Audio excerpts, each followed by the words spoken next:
Je m'appelle Cecilia Tacoli, je suis italienne mais je vis à Londres depuis longtemps, où je travaille à l'International Institute for Environment and Development. Je suis géographe et depuis 19 ans, je m'occupe des relations entre ville et campagne. Voilà, et justement, quand je suis allé te chercher à l'hôtel, tu m'as dit, c'est incroyable, il y a 12 ans, à Montpellier, j'ai fait une présentation sur ce même sujet. C'est presque déprimant. Alors, toujours déprimé ou par rapport à ta présentation de ce matin, tu as eu des bonnes réactions du public et tu trouves que les choses évoluent? Est-ce que les choses évoluent? Ça prend beaucoup de temps.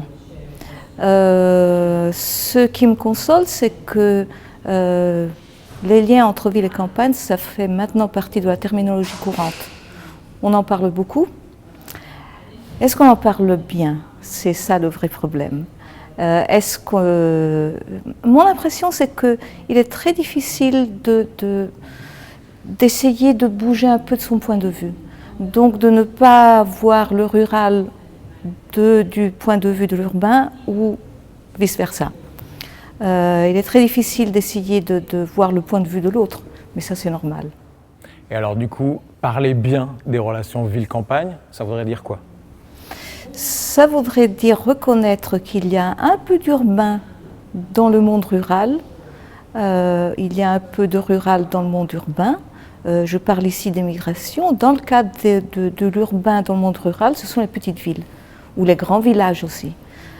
Si nous pensons au développement rural, pas seulement à l'agriculture, mais à des économies diversifiées qui fournissent du travail tant dans l'agriculture que dans la manufacture, l'industrie, les services, c'est ce qui constitue une économie beaucoup moins vulnérable aux impacts du changement climatique, par exemple. Si on ne fait que cultiver quelque chose, dès qu'il ne pleut plus, c'est le désastre. Mais si on fait autre chose, on a plus de possibilités de survivre. C'est la même chose au niveau des ménages, au niveau des individus. Donc ce sont ces composantes soi-disant urbaines, mais qui sont des composantes, disons, non agricoles, qui font partie du développement rural, des économies rurales, qui vont bien au-delà de l'agriculture, qui sont importantes et qu'il est important de soutenir. Ceci dit, une petite ville n'a aucun succès si elle ne fait pas partie d'un réseau de petites villes, où il y a aussi les grandes villes, où il y a une demande pour ce que produisent ou les services que peuvent offrir les zones rurales ou les petites villes ou les grands villages et ainsi de suite. Donc il s'agit d'avoir des réseaux horizontaux où il y a un partage de ressources, d'avantages qui sont quelque part dans un lieu spécifique, mais qui intéressent à d'autres qui sont ailleurs. D'accord. Alors concrètement, aujourd'hui, est-ce qu'il y a des villes modèles dans leur relation avec leur campagne? Il y a des tentatives, il y a des expériences. Il faut dire que tout ceci est très dynamique. Donc il n'y a pas de ville qui là sont...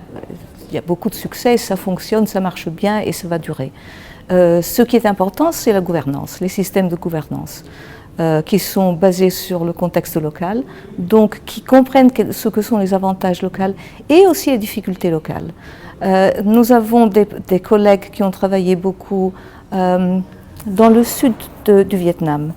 Et là, il y a des petites villes qui se sont développées sur la vente de produits agricoles, donc de fruits très spécialisés, des fruits qui ressemblent à des œufs durs, par exemple, qui se vendent dans la région, qui sont très prisés sur les marchés urbains de la région et internationalement. Ce qui se passe là, c'est que ce sont les traders, les distributeurs qui ont une fonction très importante, parce qu'ils achètent tout. Ils n'achètent pas seulement que ce qui peut se vendre sur les marchés de haut niveau, mais ils achètent tout ce que les producteurs produisent, ils les revendent sur des marchés différenciés et en même temps ils prennent des gens localement pour les trier, pour les envelopper, pour préparer le transport et ainsi de suite. Donc il y a toute une série d'activités qui ont lieu localement et c'est ça qui fait la différence.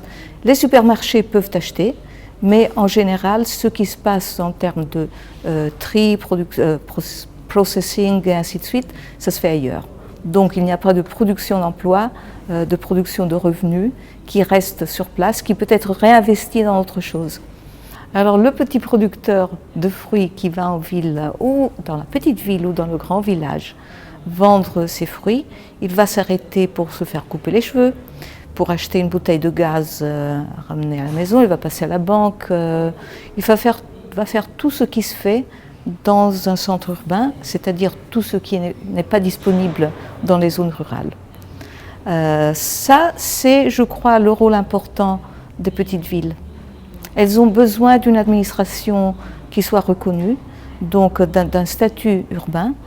Il y a également besoin qu'il y ait des routes qui les lient à des autres marchés, à des autres centres urbains, et ça ne se fait pas au niveau local. Il faut des interventions, des investissements qui viennent du niveau national ou du niveau régional ou de quelqu'un qui ait plus d'argent que la petite ville ne pourra jamais trouver localement. D'accord. Alors toi qui observes ces relations ville-campagne un peu partout dans le monde, ces relations les plus positives, finalement, c'est dans des petites villes, de petite échelle?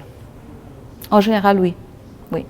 C'est là où il y a le plus d'espoir, à mon avis. Et quelle est la difficulté dans des villes plus grosses? Il n'y a pas de difficulté vraiment. C'est que les petites villes servent vraiment les zones rurales. La grande difficulté qu'ont les petites villes, c'est qu'en général, elles ont très peu de revenus. Elles dépendent énormément des gouvernements centraux qui ont des difficultés parfois à reconnaître le rôle qu'elles jouent dans le développement rural.